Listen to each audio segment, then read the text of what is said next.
Blood runs down the wall like the building itself is trying to warn us. Something is waking up inside Nevermore. Something that should have stayed buried forever. The camera drifts through a lonely hallway of Nevermore Academy, soaked in rainwater and silence. The lights flicker like they're afraid to stay on. The walls are cold stone, cracked with age, each crack holding its own secret. Then slowly the shot tilts downward, revealing fresh blood sliding across the wall, as if an unseen hand had dragged it only seconds ago. The blood glows faintly in the dim light, thick, dark, and still warm. A low, broken whisper curls down the hallway. It doesn't sound human. It echoes backward like a voice playing from a shattered record. Fog spills in from the open doorway at the end of the hall, moving like it has a mind of its own. The camera follows the mist until a shadow appears, small, steady footsteps tapping against the floor. Black boots. Sharp, confident, familiar. The silhouette of Wednesday Addams passes through the light, her presence stiff and silent. The camera never shows her face, only her reflection stretched across the wet stone. Thunder shakes the windows. The whispers grow louder, turning into a twisted chant.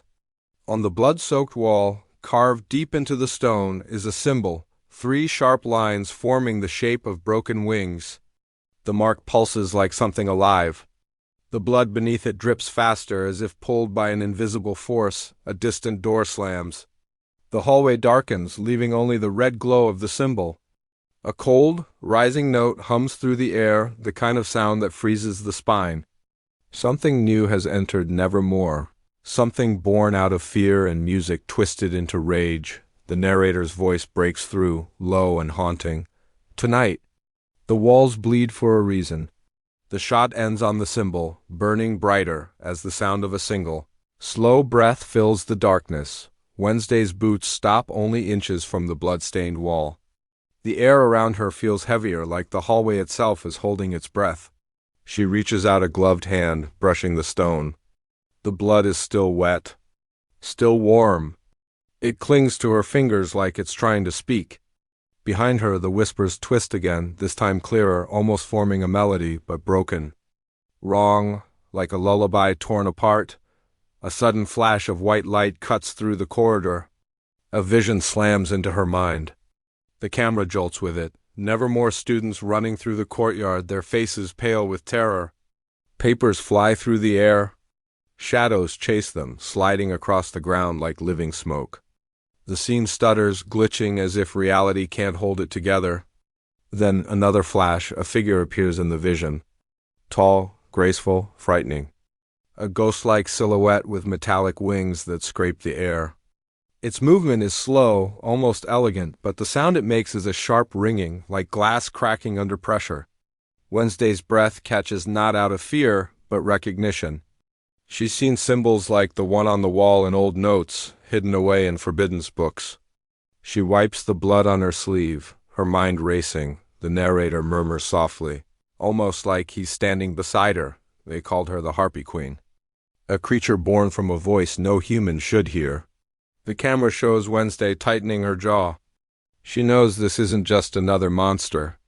This one was summoned, called into existence by a melody strong enough to bend the walls of Nevermore. Another flash fills the screen. Students float above the ground, pulled upward by invisible strings. Their screams swallowed by music only the monster can hear. Back in the hallway, Wednesday kneels and opens her black case. Inside are tools made for war, silver spikes, chains, small vials filled with dark liquid.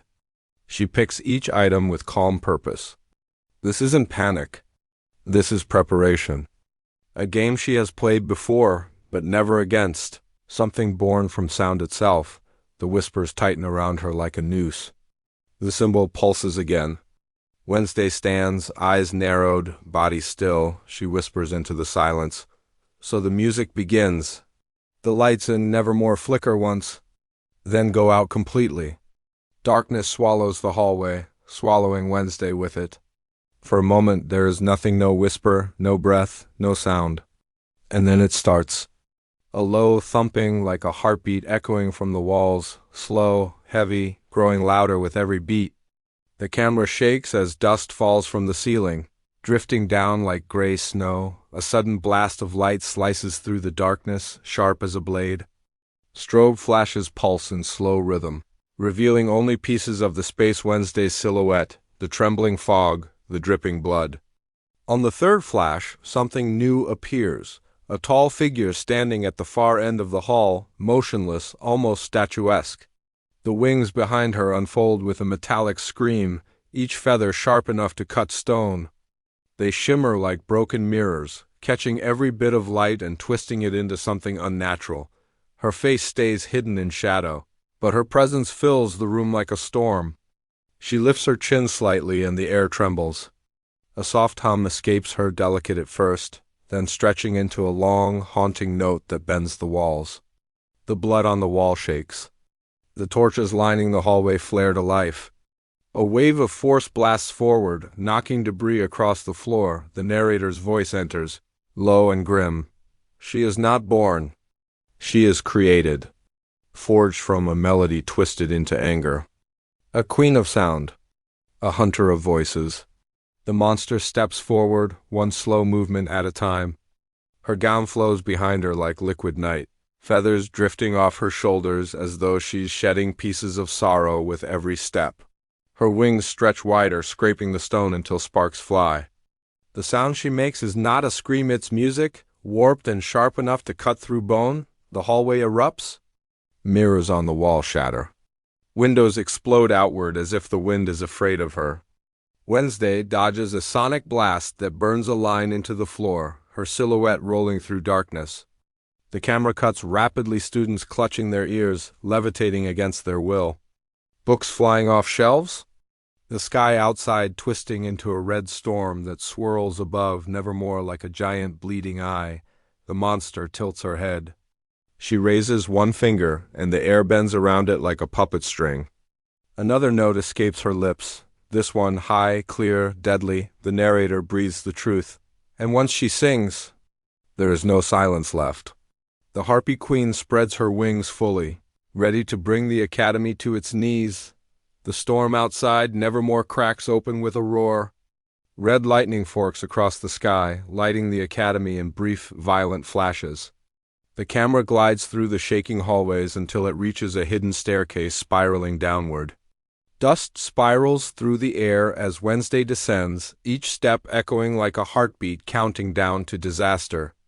The deeper she goes, the colder it gets, as if the air itself refuses to follow her. The staircase ends at a massive chamber she has never seen, an ancient ritual room, forgotten long before she was born. Black stone pillars circle the center, each one carved with symbols that look disturbingly similar to the one she saw on the wall, but older, more violent. Torches ignite in a ring the moment she steps inside, filling the chamber with a sickly orange light.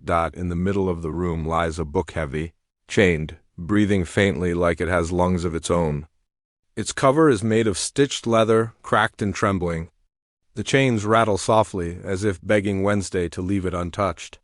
She stands over it, motionless, the faint hum of the Harpy Queen's voice echoing from above. Shaking dust loose from the ceiling, the narrator speaks in a tone thick with dread. To stop her, Wednesday must break a pact that was sealed in blood. A pact no Addams has dared to touch. Wednesday reaches toward the book, her hand steady but her breath tight. The moment her fingers graze the surface, the entire chamber pulses with red light. The symbols on the pillars twist and turn as though waking from a centuries-long sleep. The chains burst apart with a shattering ring. The book opens on its own, pages flipping wildly, stopping at one covered in dark ink shaped like wings. Before she can read it, a screen drops from above so sharp it splits the air like a knife. Dust rains down as the Harpy Queen descends into the chamber, wings slicing the torchlight into pieces. Her shadow hits the walls, growing larger, towering, monstrous. The ground vibrates beneath Wednesday's boots. The monster steps forward. Her voice rises in a slow, twisting melody that drags the room into darkness. The torches flicker uncontrollably, threatening to die out. The book glows brighter, reacting to her presence, almost fighting against her song. Wednesday closes the book with a snap, gripping it against her chest. The chamber shakes. The Harpy Queen lifts her wings, their edges sharp enough to carve through stone. Then, in the trembling silence that follows, Wednesday finally speaks. Her voice is low, cold, certain. Enough. She raises her chin and faces the creature head-on, the book glowing in her arms like a beating heart ready to burst. The Harpy Queen leans forward, her voice a whisper that feels like claws on the skin. Sing or die. Darkness crashes shut. Title card slams onto the screen in red, jagged letters. Wednesday 3, blood on the wall.